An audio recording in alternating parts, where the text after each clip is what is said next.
10월 1일부터는 같은 물건을 사더라도 LA 카운티보다는 오렌지 카운티에서 사시는 게 더 유리할 겁니다. LA 카운티는 10월부터 판매세가 10.25%가 됩니다. 오렌지 카운티는 기본 판매세율이 7.75%입니다. 카운티 청사가 위치한 산타아나, 뉴포트 비치는 더 받지만 그래도 LA보다는 쌉니다. 기본 세율 차이가 무려 2.5%포인트로 $100어치를 사면 LA 카운티에서는 세금으로 10.25달러를 내야 하는데 오렌지 카운티에서는 7.75달러로 2.5달러를 아끼게 됩니다. 이번에 판매세를 올리게 된 배경은 의료 서비스 지원입니다. 지난 6월 선거에서 투표에 붙인 건데 아주 근소한 차이로 통과됩니다. 5년간 부과한다는 한시적 세율이지만 그건 그때 가봐야 알겠죠. 식료품과 의약품에는 적용하지 않는다지만 이걸로 약 10억 달러라는 추가 세수를 LA 카운티는 거둘 수 있게 됐습니다. 거기에 대해 LA시 의회는 시 자체의 소방서 재원 확보를 위해 0.5% 판매세 인상안을 만장일치로 승인합니다. 11월 중간 선거에서 투표에 붙여지는데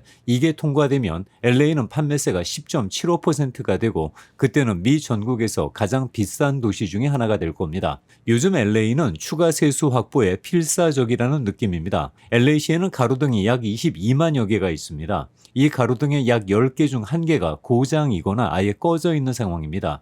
그중 상당수가 구리선 절도로 인한 파손입니다. 내다 팔면 돈이 되다 보니 아예 조직형 범죄 형태로 발전합니다. 2023년 LA가 야심차게 건설한 유가 다리도 이 구리선 절도를 피해가지 못해 개통하자마자 다리 불빛이 작동하지 않아 골칫거리 신세가 됐죠.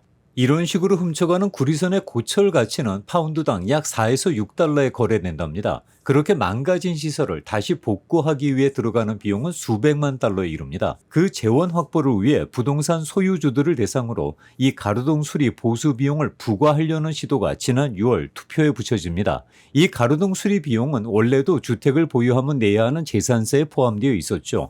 약 58달러 정도 냅니다. 이게 1996년 이후 한 차례도 인상되지 않은 탓에 이번에 117달러 정도로 확 올리겠다는 시도였습니다. 결과는 반대 80%가 나오면서 부결됩니다. 반대한 대부분의 이유는 그 돈이 정말 내 집 주변의 환경과 안전을 개선할 수 있느냐는 점에 대한 신뢰 부족이었습니다. 가로등 같은 공공 인프라 비용을 왜 부동산 소유주에게만 전가하냐는 불만도 컸고 무엇보다 구리절도 같은 범죄에 제대로 대응하지도 못하고 그 피해 복구 부담을 왜 시민에게 돌리냐는 비난이 컸던 탓입니다.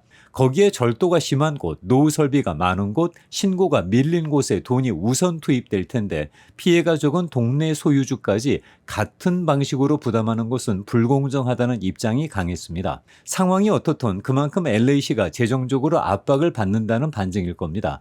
그렇다고 파산할 만큼은 아닙니다. 공식적으로는 균형 예산이라고 합니다.